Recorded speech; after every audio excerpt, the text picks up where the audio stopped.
Ladies and gentlemen, this is the main event of the evening.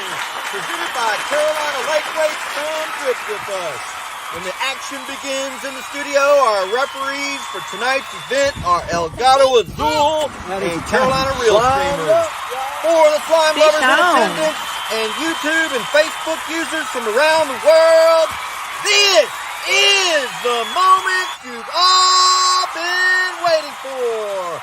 Live from the Elgato Azul TV studio in Lewisville, Texas, it's time!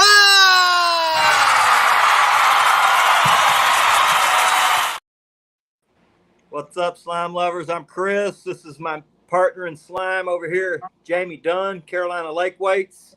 Down here we got a legend, Rocky Baker, North Carolina state record holder. We got his fishing partner over here that helped him land the fish. They caught it on his boat. Justin, Rocky, welcome to the show, boys. Justin's rod too, man. Justin's rod too. Yeah, they should have given him a little credit on that custom rod you got to. He's supposed to. He's supposed to, but it didn't work out. How y'all guys doing tonight? Good, man. How about y'all? Man, doing good. Welcome to the show, man. Glad to have y'all on with us tonight. We appreciate it. So most everybody in the catfish world knows who Rocky is. Just when you catch a 127 pounder and break a state record, it pretty much gets blasted all over the place. So, welcome to the show. I guess we'll skip straight into it. Let's hear kind of where you guys are from, what your fisheries are, and we'll start with that. We're from, I'm from Four Oaks, North Carolina, and he's from Cleveland. I'm from Benson. Benson. Yeah, his new address is Benson. And we grew up fishing on the Noose and stuff, and we fished the James River and Roanoke and a little on the Tar. Nice. So you caught this fish. What was the date you caught the fish? July 10th. July 10th? 2 years ago, right? Yeah, just over 2 years ago now. Okay. And you caught it. What fisher were you guys fishing? Roanoke. The Roanoke River. You were in the river. Yeah. Okay. Way down the stream. Nice. So when you guys caught the fish, I know we already talked about it. You were targeting eaters. Yeah. You caught the state record. So I got a little old man he ain't a little old man, but he's an older gentleman, asked me about some eater fish. I got him something to James one time, and I called him. I said, "Hey, we're gonna strike off to a spot. We catch you a bunch of small ones, because he cooks them up for like his family on Sundays or whatever, a whole group of people." And we did not succeed at that. We didn't catch none. Yeah, everything we caught that night was over 30 pounds. wow. Yeah. Oh yeah, let me go get you some eaters. Yeah. I would be using that every time I went fishing. Yeah. I try to call him because he always tells me good luck whenever we get ready to go, and we normally do really well when he does. So I try to reach out to him, at least see him the Friday before at work. So you're targeting these eaters, and so it's July. Fish are just coming off spawn, post spawn. They're feeding up, coming off the nests. What was your plan that night when you went fishing, and how did you target them? Well, Justin been begging me to go up there a lot, and I went with him a couple times, and he caught some nice fish.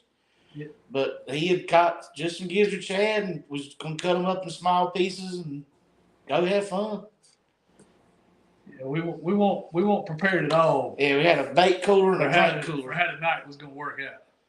No live wells, no nothing. Sound like y'all boys just went to wing it a little bit.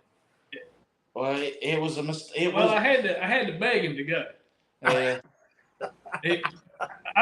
I'd been fishing the Roanoke for about a year, and trying to find them big fish. Because I had a thing with me that we went to, the story started about a year prior. We had a seminar with a biologist in Smithfield. It was about the Neuse River, the fishery in the Neuse River. It was on stripers and catfish. And we went to talk with the biologist about it. And I asked that biologist, I said, if you were fishing for the record fish, where would the next blue cat state record come from, do you think? And he said, if I had to put my money on it, it would be the Roanoke River. And that kind of set into play this whole thing, set it into motion. I started fishing the Roanoke hard. And most of the time, I was the only boat on the river. Every boat ramp I fished, I was the only one fishing. And I bet it ain't like that anymore. Yeah, it blew my mind that nobody fished this river, and it was just full of giant fish. But I'd catch some nice fish, and Rocky would be like, man, let's go to the James. They're bigger at the James. They're bigger at the James. I said, man, there's some giants in this river. We just got to find them. And but prior to this fish, the biggest one I'd caught out of Roanoke was 67 pounds. And I knew there was bigger ones in there, and there was. So he gave you some good ideas or any pointers to point you in the right direction, or you just kind of? Not really. He just said if I had to put my money on it, the next big state record blue cat will come out of the Roanoke, and that's basically where he left it. So it's a striper river too. There's striper in there. Yeah, it is a striper river. Yes. I just, I think big fish love those striper. I believe they feed on them. Yeah. So it makes them grow big when they got big stuff to feed on. And usually striper are pretty plentiful, and I think they kind of get dumb when they're feeding. They really key in on something, and it's easy for big blue cat to come hit them. So that's my philosophy on it. But every fishery I fish that has striper in it's pretty damn good blue cat fishery. Yeah. Yeah, I know in Santee it's basically the same way. The stripers are starting to make a good comeback, and it's always had big fish, but you can kind of tell, with the growth of the stripers, it's even more now. Yeah. Yeah, you go to the James and catch striper. We caught him in the gill net a couple weeks ago. Nice striper. It happens. Everybody knows it. It ain't illegal. Yeah. I guess. Maybe. So how'd y'all target them? Were you dragging? Were you anchored? No. Bended? Most of the time I'm just anchor fishing. I'm a lazy cat fisherman. I like to stick with the basics and fan them out and anchor out and just sit there and wait. What kind of area were y'all in? Were you on a ledge in a hole? The upstream side of a hard bend, a deep hole. It's about a 50-foot hole, and we were sitting upstream from the hole in about 25 foot of water. And we were in a little bit of structure. It was a big oak tree that fell over in the river, and we were anchored up behind it, and just to get in that little current break there. And yeah. Is this an area you'd been targeting before and caught some big ones out of, or? Yeah, my personal best had come from this exact spot. Okay. And prior one of the trips that I had took Rocky on, we had fished that same area, and I marked what I think was a probably 100+ pound fish, and just couldn't get it to bite. I think Rocky hit him in the head with the weight whenever we dropped it over when we dropped it on him. Sometimes that'll piss them off and get them. Bite. But yeah, I had marked. I don't know if it was the same fish or multiple fish, big fish, but I had marked several big fish in this particular stretch of the river, and so that's. I ain't saying we were going after that big fish that night. Just luck would have it that we did catch that big fish, but I knew from past experiences that there was a big fish in that area. Pays to be lucky. Yeah, And, I guess you know, so. when you're out there doing it, seems the more you do it, the harder work you put in. That's when that Okay. luck starts really paying off more for you. So, Yeah. yeah, blue catting's luck, but you guys had already been there catching big fish. It's not all. It wasn't just pure luck. You got into that damn thing. So Yeah, it ain't like he's out there on a 10-foot boat with a yeah, a crappie, I want out there an with my, Aberdeen hook I want on a out there with crappie my- rig. yeah, Yeah. my There's a little bit of looking and getting into And it. you guys have A been doing little tournaments, had been doing real well in tournaments leading Yeah. up to that. So yeah. give yourself a little credit because, I mean, most guys would have probably lost the fish with bad. I mean, not. I won't say most. A lot of guys would have probably lost the fish. Yeah. When Yeah. you get one that big, they're hard to get. Oh yeah. Everybody, I mean, it blows people's mind when they asked us, like, how big a pound test line were you using? 40 pound? Well, dang on, what kind of, I mean, how do you catch a 130-pound fish with 40-pound line? You got the drag set right. Yeah. Well, how long? What was y'all got set up? How long were y'all in the spot? Tell us a little bit about the whole scenario. From the time you got anchored up and everything. All that shit. We had just thrown the anchor out really, and it was like this time of year when them storms pop up. Yep. And we heard a splash like right in front of the boat. It was such a big splash. He's got a forward console sea art. He had the door open. The water splashed and like hit us with it. Wow. We're like, damn, that was a big fish. And the sky lit up with heat lightning. And we were watching the heat lightning.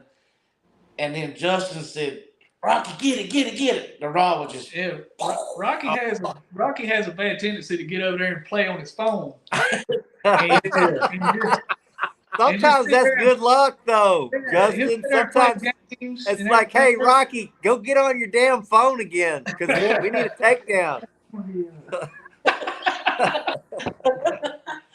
oh yeah. Rocky started when the first spot we hit, the first fish we caught was 52 pounds. Rocky was the first man. I said, Rocky, grab the rod. So that starts on my boat. Everybody gets to reel in a fish. I'm not greedy. That's how it should be. Yeah. So Rocky got the first fish, 52-pound blue. We moved upriver, and then next time it was my turn. I caught one. It was, I don't know, somewhere in the mid-30s, close to 40. And then I told Rocky, I was like, look, I want to move up and get in my spot and get set up for the night bite. So that's what we did. So it was Rocky's turn to catch whatever fish hit. It was going to be Rocky's. Yeah. And the whole time, one of the rods off to the right, kind of thrown up on the bank, it was sitting there tapping. And it was getting a bite. And I was like, Rocky, get ready now. He's going to grab that little thing. He's going to grab that side rod. And he kept messing with it. And Rocky's over there playing on his phone. And all of a sudden, I look up, and that back rod, the one right in the middle of the boat, straight off the back of the motor, was just buried. I said, Rocky, get it. And he has to throw his phone down, and he's scrambling. I said, Lord have mercy, boy. Well, Rocky, how long did it take you to get up and get to that rod, man? I mean, I bet he started moving quick when he saw that sucker bent over. Big boy moved so fast. short distance kind of dangerous. well, when you got that rod up out that holder, man, what was your first thought? I mean, when you got that rod in your hand, tell us a little bit about it. You could tell instantly it was a nice fish, but I didn't think that class of a fish, honestly. But after you fought it, because it, like he said, he hit in the middle of the rod. I don't remember. Did we have the side rods out? Oh, yeah, we had all the rods. Yeah, we had like 12, 14 rods out. And it took the center one, and I had walked all the way to like the front of the boat so we could do the line, navigate it. And Justin was just swapping rods and all that crap. We didn't get a single rod tangled up with him. Yeah.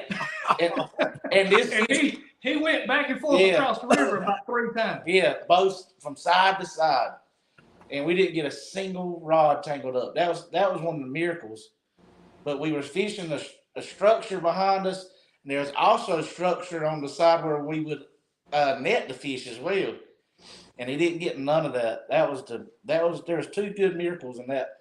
When he hit, did he run? Did he know he was hooked? I know a lot of times a really big fish, you don't know what you got because he don't even really know he's hooked until you kind of bring him. He knew immediately he was hooked. Yeah. He knew. So he just started stripping. He took it and ran. Took it and ran. Buried the rod. And the drag's smoking. It's just peeling off the reel. We probably. It felt like an hour, but it really probably wasn't 15, 20 minutes. About halfway through fighting this thing, Rocky's like, Justin, my arms is cramping. My arms are cramping. He's like, I don't know if I can keep reeling. I said, well, do you want me to reel it a little bit? No, I got it. Like, don't be a rod hog, man. You're greedy. Yeah. So what did it do when you got it close to the boat? It did that shit where it opens up its mouth and you still can't put your thumb on it and drag it to you. So we had to let the drag, it just float away. It floated away from us, 3 times, I think? 3 or 4 times. He was right there. Yeah. And finally it just, My net, you see, I had to invest in a bigger net. Hey, that's what I was going to ask next. A fish like that, it only gets about halfway into the net. So how was the netting process? Because, man, when you got one like that, they just seem to flop out of the net. You're like, oh, shit. Justin had it netted. It was, like you said, about to his fin. Justin, you got to help me get this thing in. He had done fell down in the seat, in the chair, and was just like, dude, I'm done. Yeah. Like, now we got to get it in the boat, Rocky. My arms were stuck like that, and I had to do that shit. I was going to ask you, Rocky, when did the point during the fight did you all of a sudden think, oh my God, every time the fish was going in and out was like, okay, we got to get this fish in. We were freaking out. I mean, like I said, we had there was a oak tree fell behind us. We were fishing, and there was another oak tree right beside us, and this is the side he was going on. And see, we about halfway through the fight, we got a glimpse of the fish. Yeah, and that's when we kind of started freaking out a little bit. Like, if we lose this fish, we've lost a giant. Like, this is probably the biggest fish me and you are ever gonna see. But he come up to the surface and just opened his mouth and just started gulping water. And it was like pulling in a 55-gallon drum. And he was he was on the surface. We could see him. He's right there, but he's so far out, you can't do nothing. You can't pull him no harder because you're afraid he's gonna break the line. So you just got to work him in the best you can until you can finally get that net around him. Did he have any of the type of weird tricks that big fish will do, like the kind of figure 8 roll that they do to try to get? Was he doing any of that? Was he trying to get in the motor? Was he trying to go around the boat? He was just spinning. He was just spinning. Wow. I know I would have been shaking and hands and sweating and all that. Oh, yeah. Oh, we were raising hell. I could only imagine everybody around y'all could probably definitely hear you. They weren't nobody around us. There wasn't nobody there. We were the only people on the river. Like I said, prior to this fish, nobody fished around that river hardly. So now do you see a lot of people on the Roanoke when you go out now? I mean, they started a tournament trail that split the Neuse River and added the Roanoke River on it last year after we caught the fish, the summer after. Yeah. And we tried to tell them we would win a few times after it and seen, I don't know how many dead fish. They had a major fish kill on that river. Wow. And we tried to tell them, but we don't do it, but they did it anyway. So, and then I don't think they caught many fish over 30 pounds, 40 pounds, if that. Yeah, I think the biggest one weighed in that whole tournament series was like 45 pounds. And that was what you call a cold fish the year before. Yeah. How long did it take you to get that fish in the boat, actually get him in the net and everything? How long did it take you think? The whole process was probably 20 minutes, really.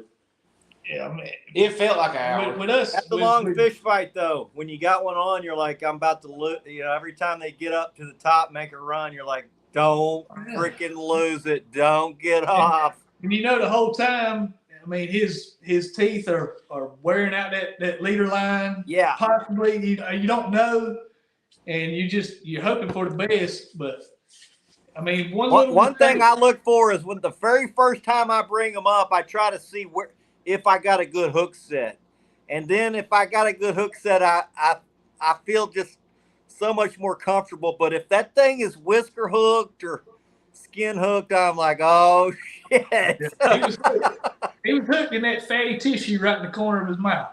Okay, we had him pretty good then. He won't go no way. So what size hook were you using? Yeah. 9/0 Charlie Brown. 9/0 Charlie Brown. Yep.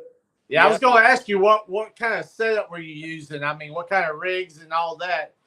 I normally, my go-to is just the old typical Santee rig with a 8-ounce sinker slide with I use 80-pound leader line and 40-pound Berkeley Prospect with the Charlie Brown circle hooks. How heavy a current were y'all in, and did you have some flow? What was going on with the river? It wasn't a real heavy current that night. They weren't letting a whole lot of water out of the dam, and plus us being tucked up in behind that tree was helping things a little bit, keep the current off of us. Nice. After y'all got the fish in the boat and got everything, and got y'all calmed down a little bit, what was your next process after that? Calling Zach Royce. well, we waited. We waited prior. Yeah. We used my scales. I got the Whisker Seeker scales, and they top out at, I think, 110. 110. He lifted that thing up and it said overloaded. Yeah. Because I told Rocky, yes. This is 100+ pound fish. He's like, there ain't no way, Justin. There ain't no way. I said, man, you are crazy. I was like, look how big this thing is. He's as wide as the boat. And he's like, well, get the scales. And we waited. And I didn't even get the fish. I didn't even get him off the floor, and it maxed the scales out. So I was like, all right, now it's time to do something. We got to do something. We had to get pretty serious. Because, like I said, we went with a bait cooler and a drink cooler. No live well. So you don't have a live well that's big enough to keep the fish. We do you throw it back in the net, keep him overboard? What do you do? Do you reel up everything and let's go? Yeah, we reeled everything in, threw everything in the floor of the boat, put the fish in the floor of the boat, and I think I took my T-shirt off and wrapped him up to keep him wet. Yeah. And took off to the boat. I mean, we walked 5 minutes from the boat ramp, and ended up tying the fish through his bottom jaw and put him in the river and just let him sit there. Yeah. And that's when we called Zach to try to start finding, somebody in the area that might have a live well for it. And we ended up calling one of our buddies, Brent Townsend, and he came from Washington. Yeah, an hour and a half away to bring us a toolbox and a set of crane scales. Damn, that's a friend right there. And then he, when we waited with the crane scales, he was bouncing like 134, 138. Holy shit! Yeah, it was right there around that 140 mark, and that was when we really started freaking out. I guarantee you were. That's the shitty part of the story, really, is if we could have weighed that fish immediately like some of the other people that's caught them, that fish has been closer to 140, because it was 12 hours after we caught it before we could even get it certified. Damn, but y'all were able to keep it alive, and I know you returned it to the water. So tell us a little bit about the release. 12 hours, that's a freaking long time, but y'all were able to keep it alive. How did you take care of the fish? Brent brought his big tool. We actually brought his whole damn boat with the toolbox in it, and we filled it up with water and this, and we had to end up taking it like 2 hours south to Goldsboro, North Carolina, to Easy Bait and Tackle, and they were having their Easy 3 tournament, which is a 3-month tournament, and he has a giant it's like a big live well, but it's like a big cooler, really, with a lid, and it's got oxygen and all that stuff going to it. And Just put it Jody down. says she don't think she could get a fish that big in the boat by herself, and I can tell you, it ain't easy getting one over about 80. Now I don't think one man could have got that fish in the boat. It'd been a bad I don't man. think so either. They're hard to get over the gunnel. Ripken Yeah. Lips Fishing said I'd need a crane, and I'd have to agree that would be difficult. Yeah. So. But yeah, they have a nice big bait tank up there. Isn't it outside the wood? And Yeah. Yeah, It's right outside on the front porch. Yeah, that was Okay. a long night. We were the only ones. It was Rocky's brother-in-law and Brent, and we were all. It was middle of the night. So it's like midnight, and we're all just hanging out in front of Easy Bait and Tackle. So we started drawing attention of the local cops. Yeah, all the cops came by. And so like the first cop pulls in, and he's like, what are y'all doing? And I was like, man, we got a big fish in the live well. And we're trying to get somebody down here to certify this You remember thing. that state trooper? He said, "Let me see that son." He pulled his sleeves up. I got cut. And so they start like every Wayne County deputy showed up to Easy Bait and Tackle, and I think every state trooper that was on duty that night showed up at Easy Bait and Tackle. Everybody wanted to see this fish, and it was just the funniest thing when they would go, "Well, I've seen some big fish before. Let me see this thing y'all got." Yeah, And they would open the lid and go, "Holy hell!" Oh man, I tell you, man, I got to give y'all boys props on. I mean, you got that fish up there. You're taking care of that fish. I mean, how long until was it a biologist that showed up? And I mean, how much longer? we caught it around 9:30. What was it? Friday or Saturday night? Saturday night. Saturday night, and we put it back in the water in Roanoke at about 9:30 a.m. So when you put it back in the water, tell us about the process of that, how that went. Man, We toted it down to the boat ramp. Me and him toted it, and once we got it in the water, I walked it down in there. I was waist deep in water, and then I climbed up. I think I climbed you up. ended up getting on top I with climbed me. up on the floating dock there, and went out to the deeper water into the current. And because there's like a wall that blocks the boat ramps from the current, so I had to get past that because I wanted to fish. I wanted to be able to hold the fish in the current and just let that water run through his gills. Yeah. And so I laid there on the dock for the longest time and just let him get back used to going again, and let him go. And he swam off and never seen him again. Man, what was that feeling That's pretty like? awesome. That feeling just watching that fish swim off. I mean, tell me a little bit. I mean, I know y'all guys had to be excited. I mean, tired.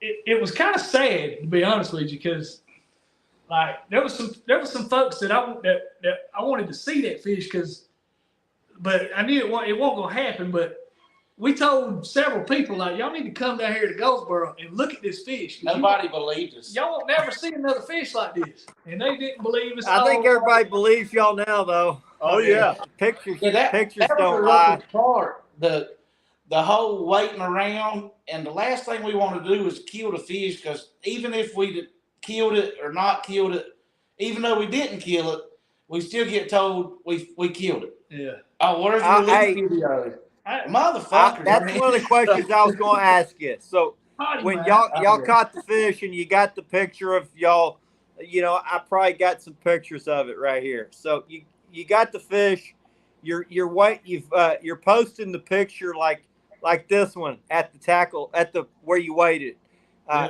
I know you guys had to get some hate after posting that picture. Oh, yeah. Tell us about the envious anglers that start bad mouthing you, saying you did this and you did that, even though we all know you released the fish and tried to take care of it as best you could. Like I was saying, oh, you ain't got a release video. Y'all didn't release the fish. Well, bloody boy, we didn't just take and drive 2 more hours to go take it back up there to not release the fish alive.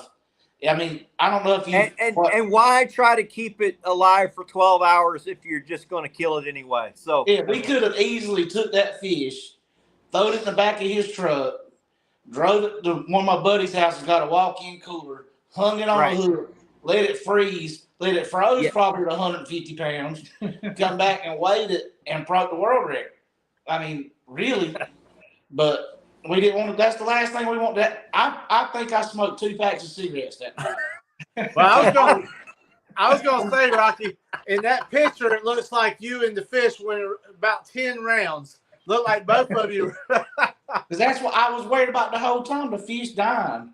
And no matter what you do,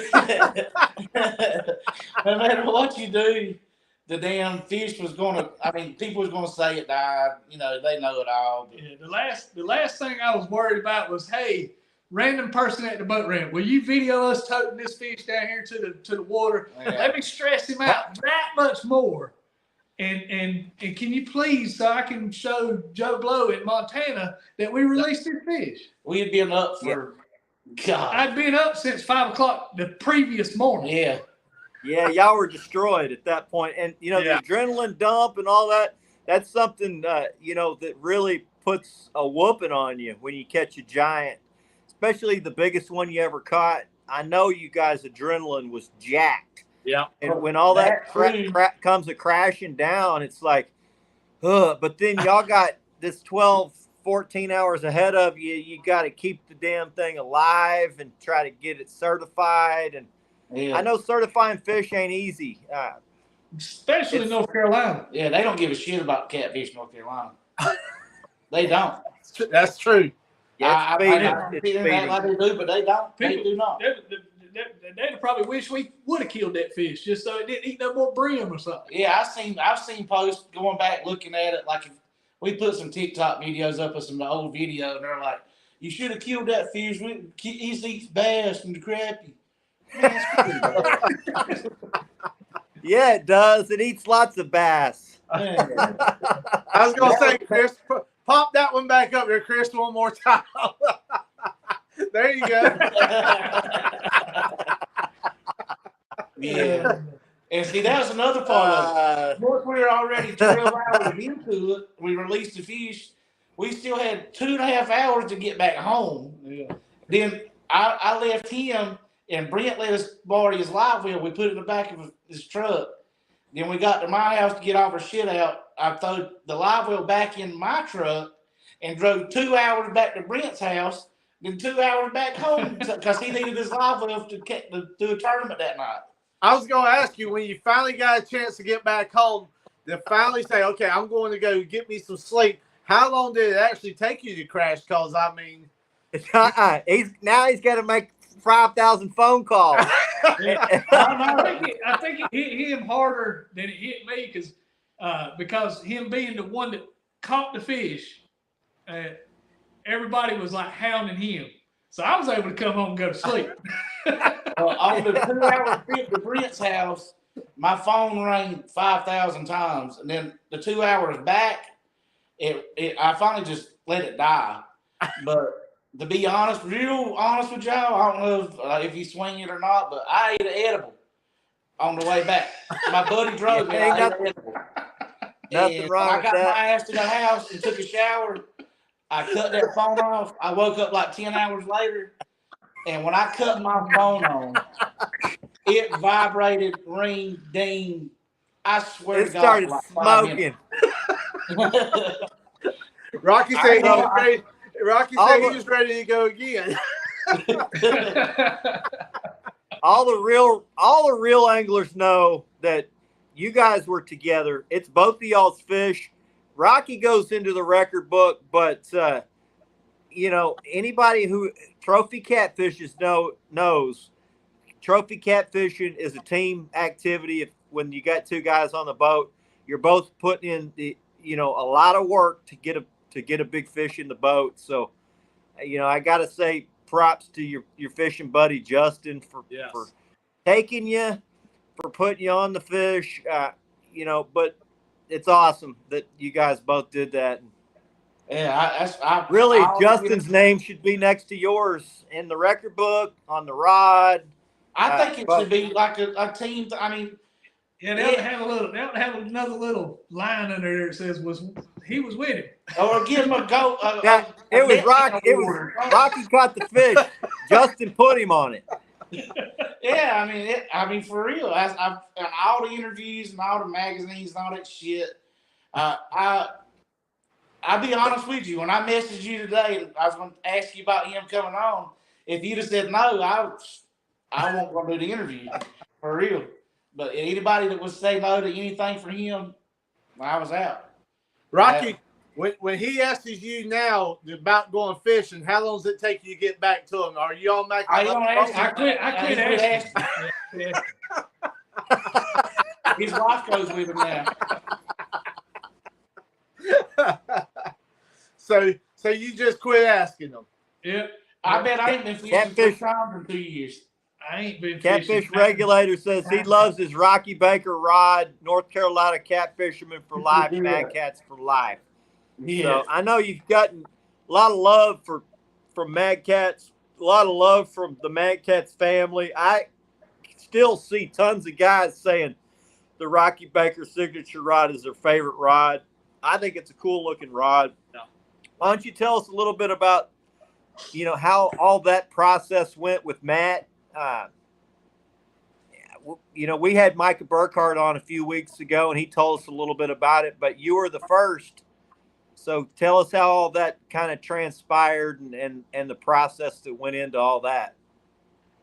Well, when we called it, we went down to see Matt, and he presented the opportunity to us and stuff, and Justin was supposed to do one as well, and they kind of lost touch or whatever, but it was a long process, and you just really pick your colors out, and 6 months later we had it. How long did it take you to call Matt? We called him that night. We Okay. called him probably 11:30, 12 o'clock, and Yeah, I don't think he believed us at the time. I know he did. But I saw do like Rebecca say, who was the first person you called?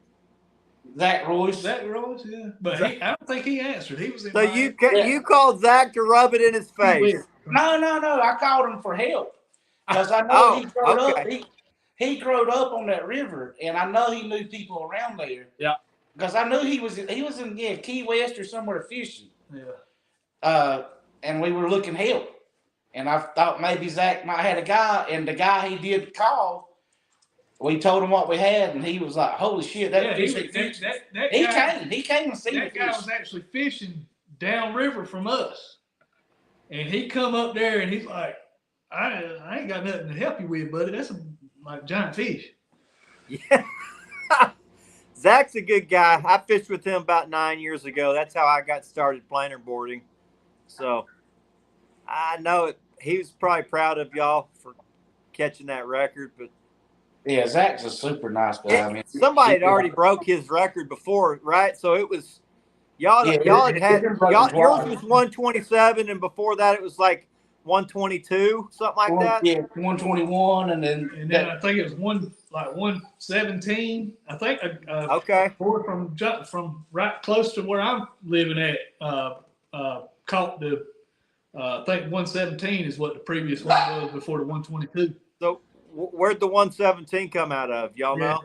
Lake Gaston. Lake Gaston. Okay. But And that was another before- thing. and they basically broke Zach's record.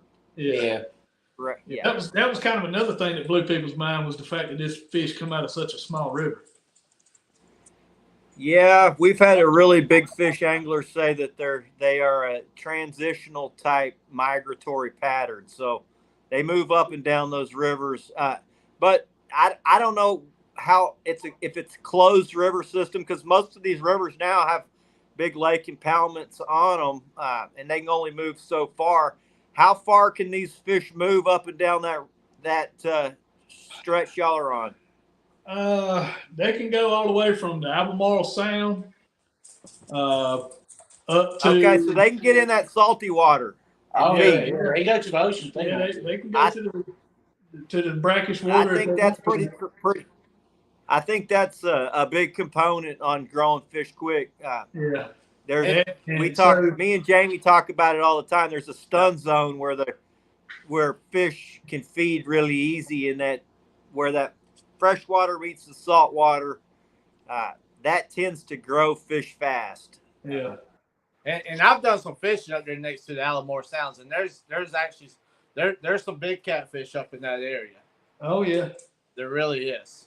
Yeah. Up and around that them areas up in there. I mean, they've got good fisheries. I mean, a lot of food source and everything. Yeah.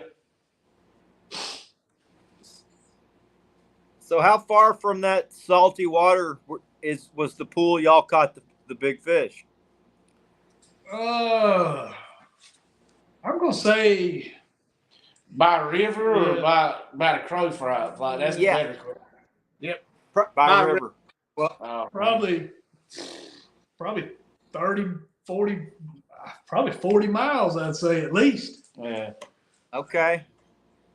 So they can move up and down that area, and I guess probably coming out of spawn, they are moving up and are coming back down from shallower, smaller areas. Just from my knowledge, what do you guys think? How far out of spawn were y'all fishing? Not I long. mean, it wasn't long because I was out there fishing in June, and I'm pretty sure there toward the middle of June they were still spawning. So So you're a couple weeks out of spawn. It seemed Yeah. like there's about a 2-week period after that spawn's done when it's freaking go time. And I mean, is that kind of, is that the same experience y'all got with it? I mean, yeah, pretty much. It's about right.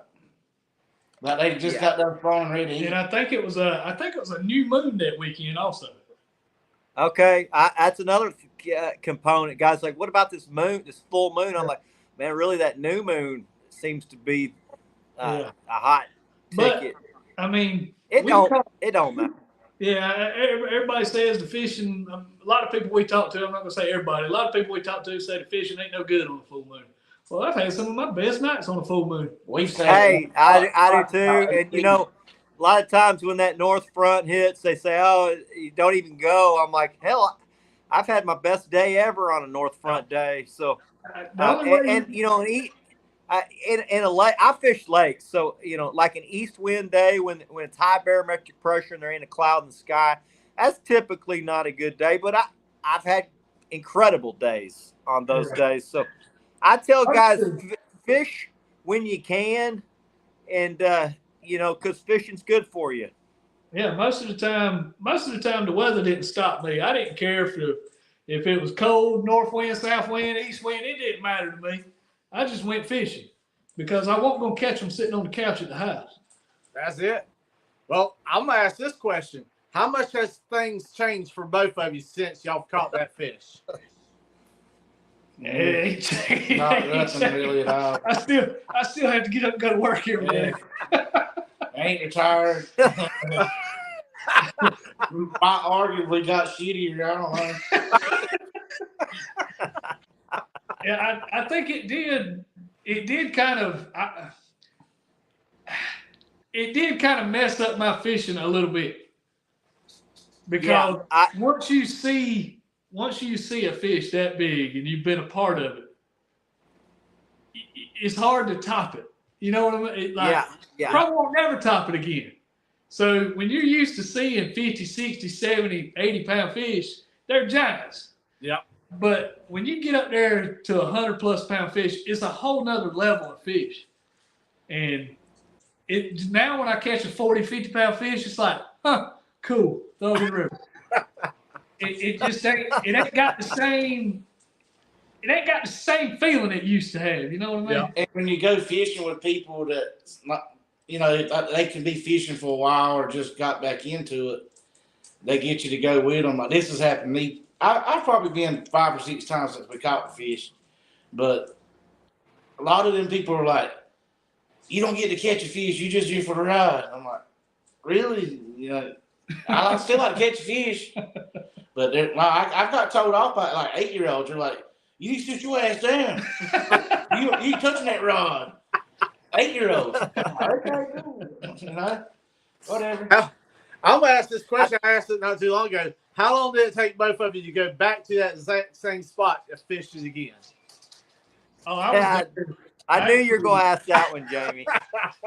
I actually took Matt the following weekend. I think it was either the following weekend or the weekend after.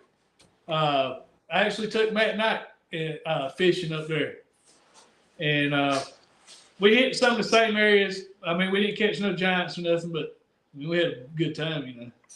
That's it, Rocky. You didn't get invited on that trip, or Lacking. We lost him for a second. what in the world, man? We're gonna get it kicked back off again. Like I say, last year I fished maybe 3 times. This Dang. year, this That's year a crime, buddy. That's a crime. Oh yeah, my boat. I was to the point where I was just gonna sell my boat because it was just sitting. It was a shame to just let it sit there. Yeah, I was trying to buy it. Yeah. Yeah, it starts getting real expensive when you take it out only 3 times a year. Because Yeah, I mean, generally something ain't right. A lot of crap goes wrong when you don't do it. So, but I went last weekend, took my wife and my little boy. I mean, we didn't catch no numbers, but we caught some quality fish. Went back to the road and caught. Biggest one was right at 50. Hell yeah. So I mean, I'm And you know, back when out there how old's your young boy? 9 years old.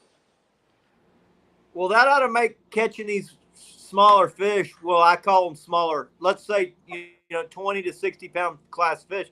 That ought to be pretty fulfilling seeing your 9-year-old catching fish like that, right? I think taking that year off Uh-oh. from fishing kind of helped things out a little bit because last weekend when I caught that big fish, it was a little more exciting than than previous trips. There you go. I mean, when you go fishing, do you have Rocky over there going, "Hey man, you forgot me? Where you at?" No, he ain't say it. I talked to him about Wednesday. Talked to him about Wednesday, Thursday. Like, I probably ain't gonna go. Then he talked to him the Monday after. Yeah, I went fishing. How long y'all guys been actually fishing together? I mean, been partners and stuff. Oh, good Lord. Man. Because from the stories and everything, it looks like y'all been fishing quite a long time together. Yeah, at least 15 years. Yeah.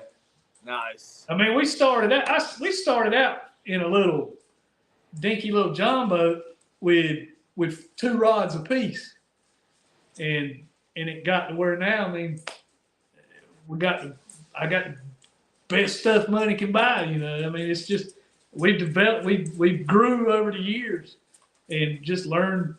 I mean, we learned a lot just. Trial and error. A lot of people ask us who taught y'all how to fish. Us. Basically us. That's it. I mean, man, like us, I'm constantly every weekend, out there. I mean, you learn every time you go. You teaching yourself. You never stop learning. That's for sure. Yeah. Yeah. But I mean, how's it feel having your own rod on that boat? I mean, knowing, I know it's got to be a great feeling. It's a cool feeling, man. But honestly, I really got to where I don't care. Really. I mean, it's cool. My kids will have some. I got some put up, but it kind of feel like a jackass in a way. Look, I got funny friends and stuff, real funny friends, and they're like, "Oh, look at him! He's got his name on the rod. Oh, he thinks he's somebody." You walk around with a pen, Rocky, just wanting to sign the autographs. I mean, I honestly have signed a few, and it's hilarious. Walk up to them, want to sign their hats. There, here you go, buddy. Yeah, that Matt did a convention there a couple years. Well, he did them past 2 years, and these little kids wanting my autograph. I'm like, dude, it's gonna devalue the hat. I actually met you there. We were there with a booth there at the first open house or the first thing he had there. I mean, that was a lot of fun. And I remember that boy was walking around, and like, when he walked over, it's like, oh wow, you want me to sign? Oh wow, this is different. Yeah. But yeah, man, I tell you, I know that's got to be an excellent feeling, man. I can only imagine. Yeah. Because I know myself, I dream of that day where, like, okay, I want to design a rod. What kind of rod would I design? I mean, what gave you that idea of coming up with that color scheme? I mean, how did you come up with that? I honestly was messing around on it, and I come up with the fade, and I sent it to Matt, and he kind of took it and ran with it and come out with 3 or 4 more colors just like it. And their handle, I tried to come up with like a camouflage pattern because I was trying to target rednecks. And it worked a little bit. I was going for sales. I'll sales because me personally, I'm not a real flashy person. I don't have fancy. I got some fancy stuff, but I'd have been happy with cork handles and a solid white rod like an old ugly stick. Yep. You know, that's what I would like, but I tried to go with what would sell. There you go, man. Chris, it looks like you back with us there, buddy. You here? I'm here, man. I don't know what happened to my iPad, but looked like you were jumping around. I was like, no. But what's y'all's guys? What's your plans? I mean, y'all how many more fishing trips y'all got lined up next couple of weeks? What y'all got going on? I mean, it just depends on if I invite him. I'm the one with the boat. Yeah, I sold my boat thinking I was going to get another one, and I ordered one, and I got it. It was a major letdown. I ended up sending it back, and I just don't feel like waiting 3 or 4 more months, which is for a boat, and it's like it's going to have to. Yeah, I mean, I'm going. When I get back from the cruise or whatnot, next 2 weekends are going to be a little busy. But when I get and I might have time to go this weekend. I don't know. I leave Monday morning, so we'll see if I can slide a fishing trip in there somewhere before I head out. But I mean, I definitely when I get back, hopefully it's going to start cooling off a little bit, and and we can get on because I want to get on some flatheads before it gets cold again. I like catching blue cats, but I want to target flatheads while I can. I mean, blue's about year round. There you go. So there you go. I'm going to try to get back on the news a little bit and target some big flatheads. Chris, did you have that picture that you could still pull up of the rod? Yeah. Let me find it. Give me a second. Having technical difficulties. Man, y'all know we do everything on the fly, man. Let me see if I can find it. I got it in here somewhere. So here's the Rocky Baker signature rod. That's the grip, the handle, green, black, and orange camo. There's the signature. It's orange and black, super bright, kind of a classic look, which I know a lot of guys love that rod. They're all great rods, but yeah, I see a lot of them rods on a lot of boats, man. All right, yeah. I fell in love with the orange rods whenever I first seen them with Matt. I think the OG, the Orange Crush was the first rod I seen, and I just started. I was like, and that was when Matt first started, and that orange just had like it was sexy looking. And, I actually that was one of my first rods I got from Mad Cats. Is that I ended up basing my whole boat off of the black and orange theme. Who got that? That's the Texas Tornado. Got caught 127 pounder. Congratulations. Yeah, Justin actually, man, for a minute, Matt had a rod called the Catfish Town. It was the black handle orange rod that he later changed to Signature Series something. That's what that used to be called. It was named after him and some other guy that pissed Matt off, I think, or something. So, one of our teammates, Rich Segara, he's in your neck of the woods, and we got tornado hitting. He said, "Is there any? Are there any places to catch some good flatheads?" The Neuse, Tar, Cape. I mean, there's several rivers out this way that's full of nice flatheads. Yeah. The Neuse is finicky. It's a very dangerous river because it's so shallow. You'll tear your boat all to pieces. So you got to hit the Neuse. You really got to know what you're doing to be able to run the Neuse River.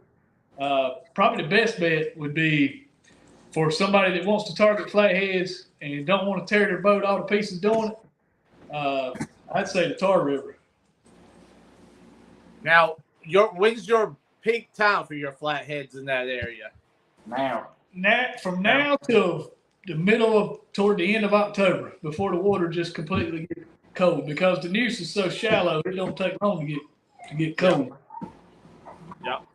I mean, any given time of the year, you might have the area we fish, which is known as, everybody calls it the ditch, because most of the time it's about a foot deep, and you'll be tore your boat all to pieces trying to run it. And you said you had a Sea Arc? Yeah, it's a 2072 Sea Arc. I love them. I've got a Pro Cat 240, and I love that boat. Yeah. Chris, what? Let's see here. Looks like we got a good crowd in here, man. Everybody's here to see y'all guys. Yeah, I've had a lot of good feedback saying they were excited to talk with you guys. I don't know that I'm sure y'all have done some other shows and stuff, but guys just like to kind of hear the story behind the fish. And I know I love records. I think they're cool, chasing them and guys catching them. And I'm impressed that y'all kept the fish alive. I'll be honest, I wouldn't have had y'all on if you killed the fish. So I think big fish conservation is important. And I think it's awesome that what you guys did and trying to keep it alive. So kudos to you guys. Really, it probably couldn't have happened to a better couple of dudes. Y'all are both cool guys, and you fit right in with kind of everybody we've had on. So a couple of good old boys like to catfish. So appreciate you guys coming on, but Yeah, man, we appreciate you having us. I know I've had a good time, guys. I mean, a lot of laughing, man. It's been great. Man. yeah. We've been trying to do. We were going to test out the whole TikTok, going live on TikTok, but it's so difficult for me and him to be around each other and try to keep it PG. It's so bad. Yeah, I've done the TikTok thing one time. That was it. Yeah, and honestly, I told Rocky, I was like, I don't know the whole rules of TikTok or nothing. I don't have a clue about it. But I told Rocky, I said, hell, people might be more interested in just seeing a couple of good old boys cussing and raising cane, catching big catfish. Ain't nothing wrong with that. There ain't nothing wrong with that, bro. And nothing wrong with that at all. I think that's a cool show. And I mean, I really got to mind my P's and Q's because I grew up cursing, but I got a 7-year-old that fishes with me every trip. Yeah. And a lot of guys just would, they're like, damn, you dropped some F-bombs when y'all caught that big fish. I'm like, hell, I'm just me, man. I can't help it. My dad cursed when I was a kid, and his dad cursed, and it's just, It's in my damn blood. I can't help it. I get excited. I still get excited, especially if he's on one. I'm like, damn, Yeah. But I think it's cool. You know, there's nothing wrong with letting a little bit go, as long as you don't just go full out all. I can probably tell you TikTok would be excellent for that. I mean, you know, just be yourself, man. I mean, that's the way we are. We're like us or not, you know, we're gonna be ourselves, man. Yeah. For sure. Yeah. Rich with Operation Best with Net says there's nothing PG about TikTok, and I'll tell you, I've seen some of the crap my son watches, and I'm like, give me that freaking phone. I can't believe this crap is on here. So Yeah. if you get in trouble for cursing while fishing, with all the crap that's going on, you know, Yeah. I'm not going to get political, but Yeah. a few curse words is the least of most people's worries at this point. So Yeah. just do it, have fun. I mean, That We and go- he's we- really camera shy. Like you wouldn't think, you wouldn't believe it, but he's camera shy as all get out. Yeah, I hate it. yeah, but once you start catching fish, you forget and you just start being real. It all just flows. And I do a lot of live streaming from YouTube on our big fish season. And it's fun when guys are interacting with you and you get to share that experience with other people. I think it's really cool to be able to do that with your friends. And, you know, otherwise it's like, oh, we went out and hammered these big fish and that was it. Nobody there to experience it with you. So Yeah. I say do it, man. You guys will enjoy it. So Hell yeah. I would love to come up and fish up with y'all guys. I imagine that'd be a blast, man. Oh, come on, man. Come on. Bring some bait. Yeah, man. bring some shad. Yeah, bring some Get good it shad. rolling. They're hard to get around We here. can't get them for nothing. Well, I tell you guys, you know, like Chris said, I've had so much fun, man. This has been a blast, and I really, you know, it's been an honor meeting y'all guys. I mean, it really has. Likewise, man. Well, we left the part out. Nobody ever asked us again about the size of the bait that we caught that fish on. yeah. So let's hear it because I know guys use all different size baits to catch big fish. Everybody thinks you got to have a piece of bait as big as your hand. That fish come off of a 2.5, 3 inch long baby gizzard shad. Whole thing. Just Whole- hook around and whole throw them fish. out. So Justin, why were you using baby bait? Because I was getting all I could get because it was hard to get bait, and I won't being choosy, and I said I'll hook 10 of these things on the hook to make one big piece of bait. I don't care. And Rocky made fun of my bait. I mean, as much trouble as I went to get it, and I invited him to go fishing. He's fussing at me because the bait's so small. And I told him, I said, Rocky, elephants eat peanuts, buddy. Oh, good God. I said they eat a bunch of They them. have to eat a bunch of them now. Has he ever questioned the size of the bait again since that day? Nope. Got me on that one. Oh man.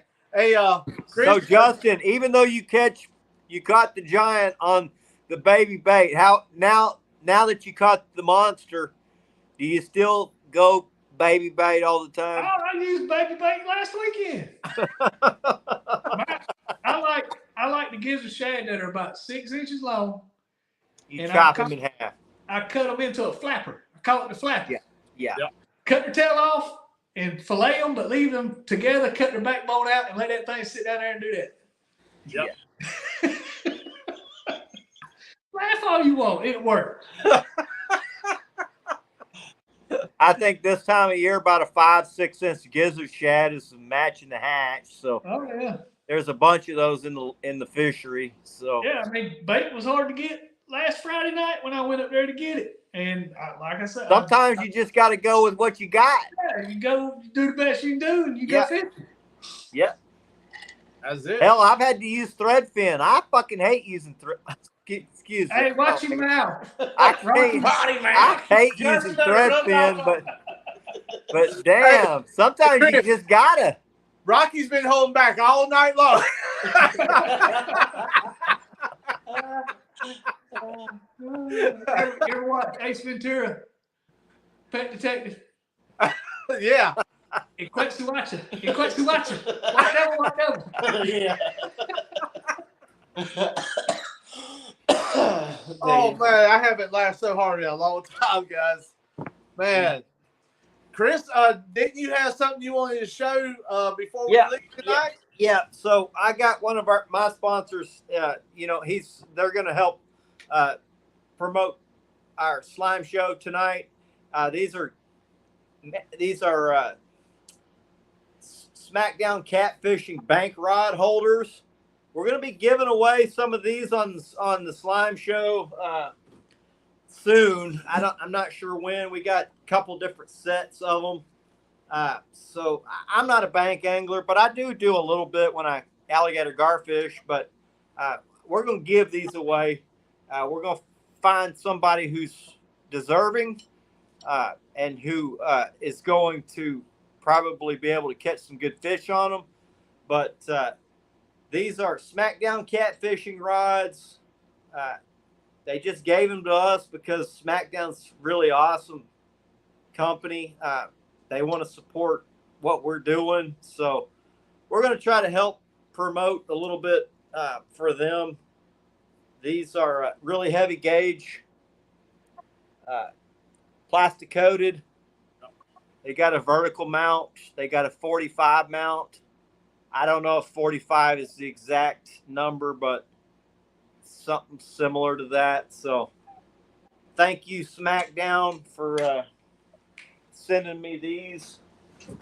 Got a couple of sets of those, so appreciate the support that they've given us. We got a bunch of really great companies that support us.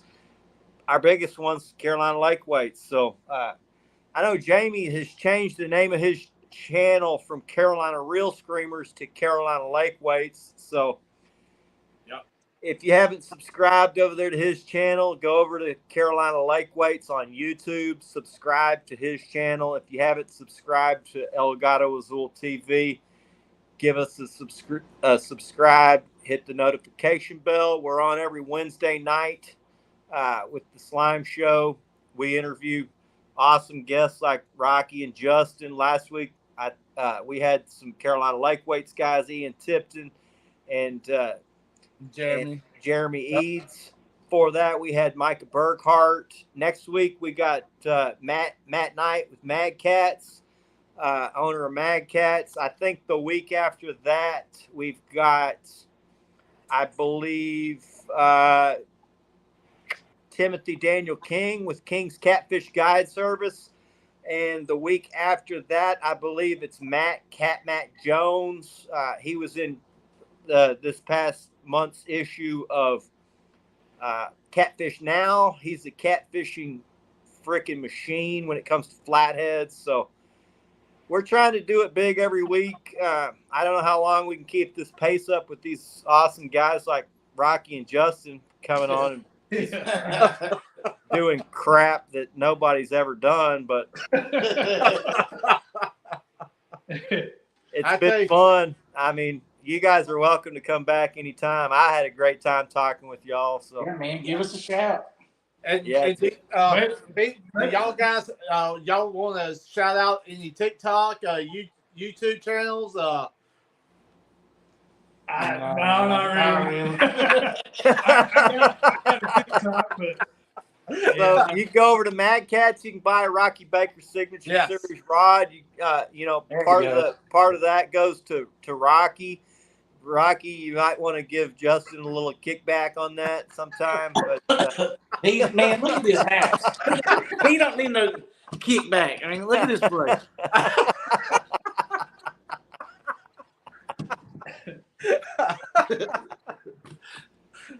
But it's been fun having you guys on. I appreciate y'all spending the time to come on with us.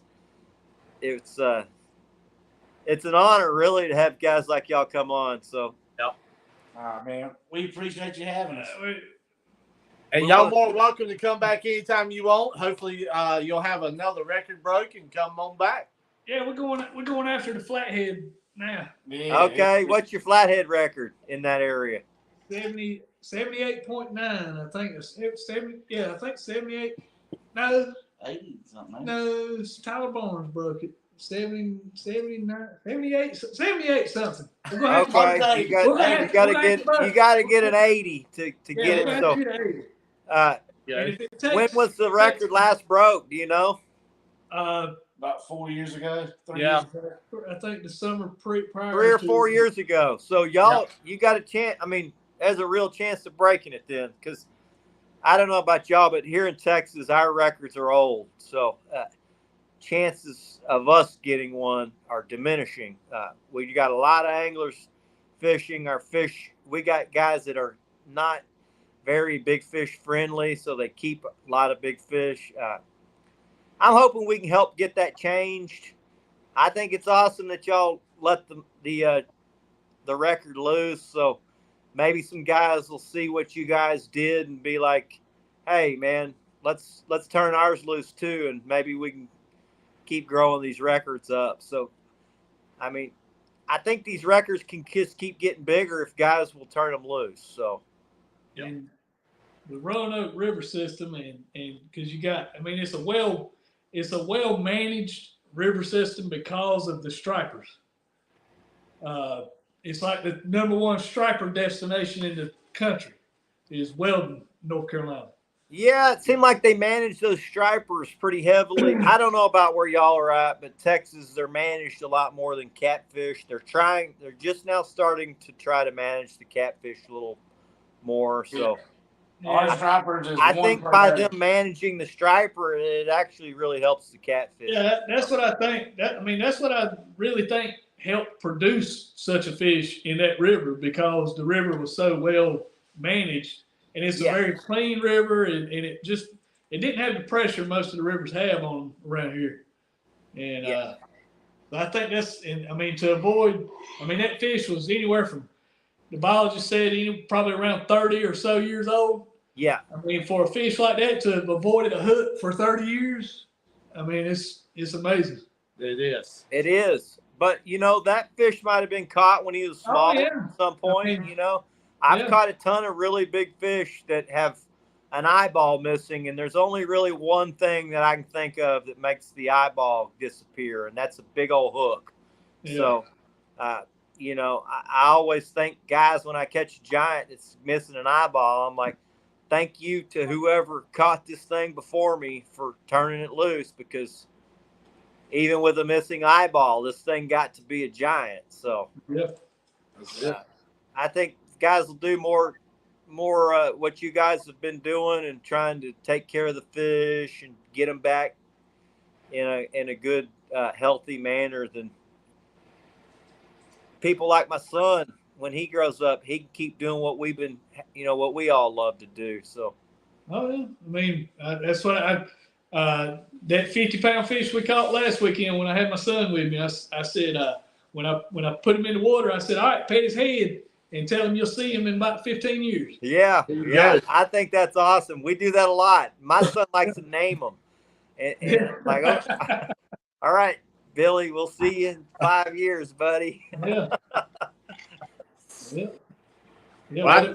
Whatever I release today, or whatever anybody releases today, is a chance of my son being able to catch a giant one day. That's right. Yeah. I That's think, right. a lot of my buddies are in the tagging program, and a lot of their big fish get caught again. So CPR works. I know people that are skeptics say, oh, those fish you guys are catching all die.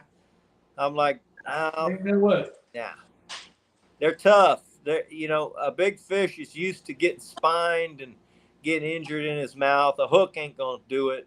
Ain't No. going to finish them off. Yeah, they get stressed out when we catch them, but they all mine go back down to the bottom. So Yeah. That's it. that's Well, it. Well, guys, if y'all haven't checked out our channels, go subscribe, give us a like, give us a thumbs up, because it doesn't get no better than tonight's show and our shows in the past, man, because they just keep getting better. Rocky, Justin, man, y'all guys rock, brother. You know, Yeah, we congratulations on that. appreciate you guys. Love you guys. We're gonna have next week. We got Matt Knight with Mad Cats, owner of Mad Cats, coming on.